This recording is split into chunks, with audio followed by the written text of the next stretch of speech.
14 point वो बहुत important है, जो हम आपको बताएंगे कि आखिर वो 14 पॉइंट्स क्या हैं।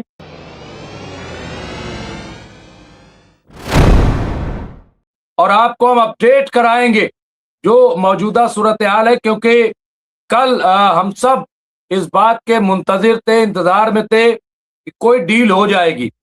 और हम लोग काफी देर तक, तकरीबन 12:30 बजे तक आप लोगों के साथ लाइव भी रहे, लेकिन उस वक्त तक कोई डील नहीं हुई थी। लेकिन ये जरूर एमएमसी न्यूज इंडिया और उनके एक्सपर्ट ने ये बात कही थी कि अभी चूंकि वक्त है और डोनाल्ड ट्रंप जो है वो अपनी बर्थडे जरूर सेलिब्रेट करेंगे और बर्थडे में वो जंगबंदी करेंगे, वो इस प्रोसेस को अंजाम तक पहुंचाएंगे। हमने एक बात कही थी और वो ये कि अगर इस बार डील नहीं हुई तो एतमाद में और ज्यादा कमी आएगी और ये डोनाल्ड ट्रंप के लिए बहुत ही खतरनाक होगा, क्योंकि अमेरिका के तकरीबन 85% लोगों ने एक सर्वे में डोनाल्ड ट्रंप पे ये एतमाद जाहिर किया था कि इस बार डोनाल्ड ट्रंप पीस टॉक को लेकर के बहुत संजीदा है।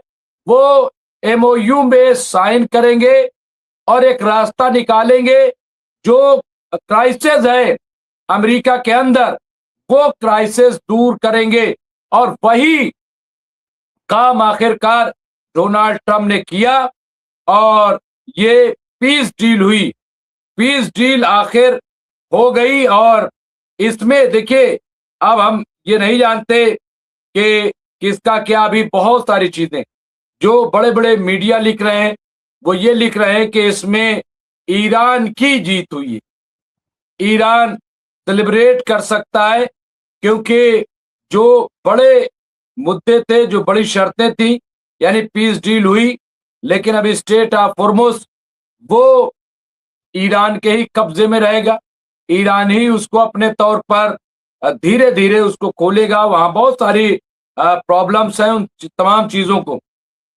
अब यहाँ पे कई अपडेट जो इस वक्त निकल के आ रहे हैं, खास तौर से जो अल जजीरा और तमाम लोगों ने अपडेट किया है। मैं कुछ चीजों का जिक्र करना चाहता हूं, खास तौर पे यहाँ पे आप देखिए, ये बहुत बड़ी चीज थी, क्योंकि इसमें पूरी दुनिया की नजरें जो है वो मरकूज थी, लगी हुई थी कि क्या होगा, क्या डोनाल्ड ट्रंप अपनी बर्थडे पर, 80वीं जन्मदिन पर ये पीस डील करेंगे।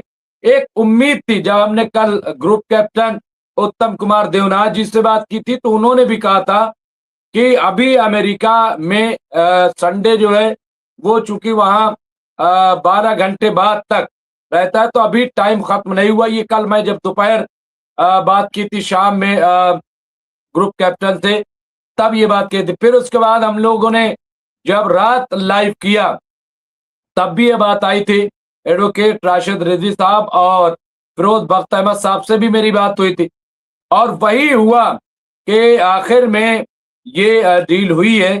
और अमेरिका और ईरान के दरमियान करीब 4 महीने से चल रही जंग को खत्म करने के लिए एक अहम समझौते पर सहमति बन गई है। जो एमओयू साइन अमेरिकी राष्ट्रपति डोनाल्ड ट्रंप और पाकिस्तान के प्रधानमंत्री शहबाज शरीफ ने इतवार को इसकी तस्दीक कर दी है।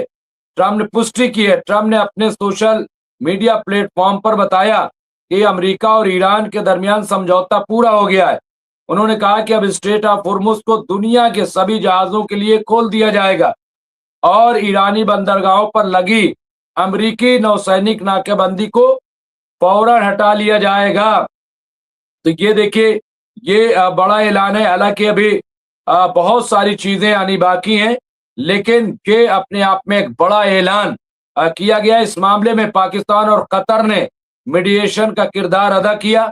शहबाज शरीफ ने बताया कि दोनों मुल्कों ने सभी मोर्चों पर फौजी कार्रवाई पूरी तरह से रोकने पर इत्तेफाक जाहिर किए, सभी मोर्चों पर।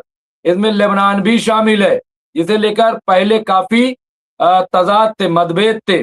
समझौते पर आधिकारिक हस्ताक्षर 19 जून को स्विट्जरलैंड में होंगे। समझौते के तहत अमेरिका ईरान के बंदरगाहों पर लगी अपनी नौसैनिक नाकेबंदी हटाएगा। साथ ही स्ट्रेट ऑफ हुर्मुज में जहाजों की आवाजाही फिर से शुरू होगी। इस हफ्ते दोनों मुल्कों के अधिकारी तकनीकी स्तर पर बातचीत करेंगे। तो यहाँ पे देखिए और क्या चीजें इसमें आई हैं। 14 पॉइंट वो बहुत इंपॉर्टेंट है जो हम आपको बताएंगे कि आखिर वो 14 पॉइंट्स क्या हैं जिसकी बुनियाद पे ये डील हुई है। और लेबनान जो ईरान की शर्त थी, सबसे पहली शर्त वो थी लेबनान। तो यहाँ पे देखिए सबसे पहले आप देखिए फिर पहले नंबर पे वही है, क्योंकि खित्ते में जंग अगर नहीं रुकी तो ईरान की जंग बंदी का कोई मतलब नहीं था। ईरान पे लोग सवाल उठा देते, सवाल करते कि भाई आपको अपनी फिक्र है, फिर ये जो बातें आपके प्रॉक्सीज या जो भी आप कह लीजिए, मैं प्रॉक्सी इसलिए कह रहा हूं क्योंकि यही कहा जाता है। अब आप देखिए मैं वो 14 पॉइंट्स आपकी खिदमत पेश करना चाहता हूं कि वो क्या है जिसके बुनियाद पे ये हुआ है। जंग फौरन और हमेशा के लिए बंद की जाएगी।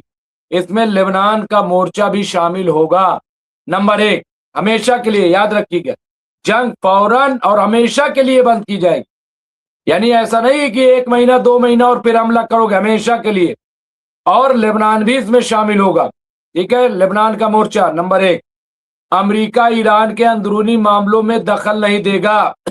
अमेरिका ईरान के अंदरूनी मामलों में, यानी रिजीम चेंज करना और बिला वजह की मुहिम चलाना कि साहब औरतों के साथ जुल्म हो रहा है या और बहुत सारी चीजें, हाँ, उसमें दखलंदाजी अब अमेरिका नहीं करेगा कि वह घुस रहा है, मार रहा है। नंबर दो। नंबर तीन, अमेरिका अपनी समुद्री नाकेबंदी, ये कहा गया है समुद्री नाकेबंदी हटाएगा और 30 दिनों के भीतर स्ट्रेट ऑफ हुर्मुज की जहाजों के लिए खोल दिया जाएगा। अब यहाँ पे देखिए 30 दिन के अंदर स्ट्रेट ऑफ हुर्मुज जो है वो जहाजों के लिए खोल दिया जाएगा। अब यहाँ पे इसलिए 30 दिन, वो सब आप जानते हैं कि माइंस लगी हुई, बहुत सारे रास्ते बनाने होंगे, तो स्ट्रेट ऑफ हुर्मुज पूरी तरह से उसमें थोड़ा से वक्त लगेगा। तो 30 दिनों के भीतर, ये कहा गया कि 30 दिनों के भीतर, यानी फौरन नहीं कि अभी, लेकिन नाकाबंदी फौरन हटाई जाएगी यहाँ पे। इसके अलावा चौथी चीज, अमेरिकी फौज ईरान के आसपास के इलाकों से हट जाएगी। जो चारों तरफ से घेराव की शक्ल में अमेरिकी फौज ने घेराव बना रखा था ईरान पे, तो वो घेराव जो है वो खत्म होगा फौरन। ये चौथा। पांचवा, ईरानी तेल पर लगे प्रतिबंधों में राहत दी जाएगी। अब ये जो प्रतिबंध लगा था और ईरान को अपनी तेल कमाई का पैसा फिर से मिल सकेगा। अब तमाम पाबंदियां हट जाएंगी। ईरान चाहे हिंदुस्तान को तेल बेचे, चाहे किसी को बेचे, और वो डॉलर में पैसा वो लेगा, उसको पैसा मिलेगा, ये अब कहा जा रहा है। इसमें कोई नहीं। नंबर 5 ये था। नंबर 6, अमेरिका और उसके सहयोगी देश ईरान के पुनर्निर्माण के लिए 300 अरब डॉलर तक की मदद देंगे। अब ये देखिए, ये भी बहुत बड़ी शर्त थी। बार बार ईरान मुआवजे की बात कर रहा था कि हमें मुआवजा चाहिए, और वो ये बात यहाँ पे मान ली गई। सब एक एक पॉइंट आप नोट कीजिएगा। आप लोग शुरू के साथ ही रहे हैं और सब जानते हैं कि ईरान की क्या डिमांड्स नहीं है, और वही पॉइंट्स यहाँ पे पेजर तमाम मीडिया में है। तो अमेरिका और उसके सहयोगी, नंबर 6 पॉइंट है ये, देश सहयोगी देश, अमेरिका और सहयोगी देश, उसके सहयोग यानी अमेरिका के सहयोगी देश, अब उसको आप सऊदी मान लीजिए, यूएई मान लीजिए, जो भी मान लीजिए, 300 अरब डॉलर तक की मदद देंगे। 300 अरब डॉलर, हाँ, आप इसको जोड़िएगा कितना होता है। अगले 60 दिनों तक दोनों देशों के बीच बातचीत चलेगी, जिसमें परमाणु कार्यक्रम और प्रतिबंधों पर चर्चा होगी। यानी अभी न्यूक्लियर पर कोई बातचीत नहीं हुई, लेकिन 60 दिन तक जो बातचीत होगी उसमें इस पर जिक्र, कार्यक्रम पर बातचीत होगी, और इस पे क्या प्रतिबंध लगाना है, क्या उस पर चर्चा होगी। नंबर 7 ये। नंबर 8, ईरान परमाणु अप्रसार संधि एनपीटी के तहत ये वादा करेगा कि वो परमाणु हथियार नहीं बनाएगा। ये वादा ईरान करेगा कि वो परमाणु हथियार नहीं बनाएगा एनपीटी के तहत। और आप ये देखिए, ईरान ने कब कहा कि मैं परमाणु बम बनाऊंगा? कभी नहीं कहा। ईरान ने हमेशा कहा कि अभी भी आयतुल्ला सैयद अली खामनाई साहब का फतवा लागू है और परमाणु बम बनाना हराम है।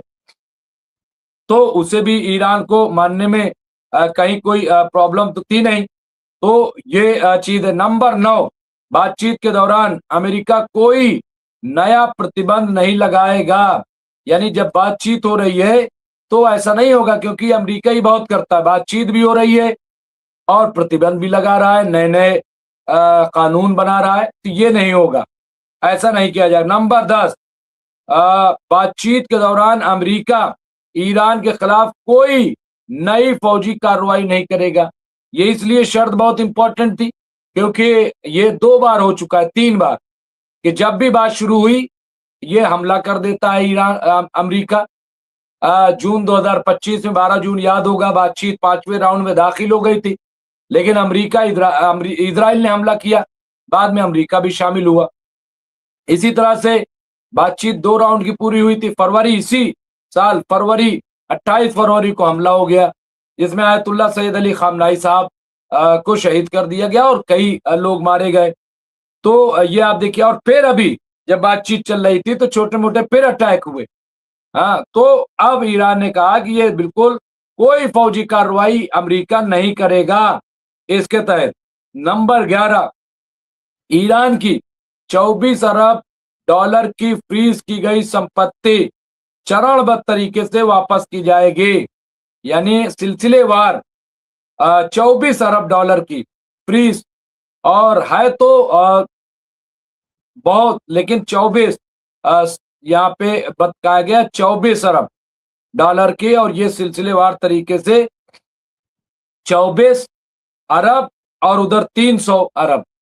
आप देखिए कितना ज्यादा ईरान ने बड़ा सौदा किया है और बहुत मुनाफे का सौदा। मुझे लग रहा है कि इसके बाद तो बेंजामिन नेतन्याहू की नींद हराम होगी, क्योंकि वो ये नहीं चाहते थे कि ईरान इस तरह से स्ट्रांग हो, ईरान अपने पैरों पे खड़ा हो। और अगर ये डील हो जाती है, तो मैं आपको बता रहा हूं, अगर ये डील हो जाती है तो बहुत जल्द अमेरिका और ईरान के दरमियान, जैसा कि वहां के वाइस प्रेसिडेंट जेडी वेंस चाहते थे, वहां पे और जो ताजिर है वो चाहते थे कि ईरान के साथ एक समझौता हो, वो मेरा अपना ख्याल है कि हो जाएगा।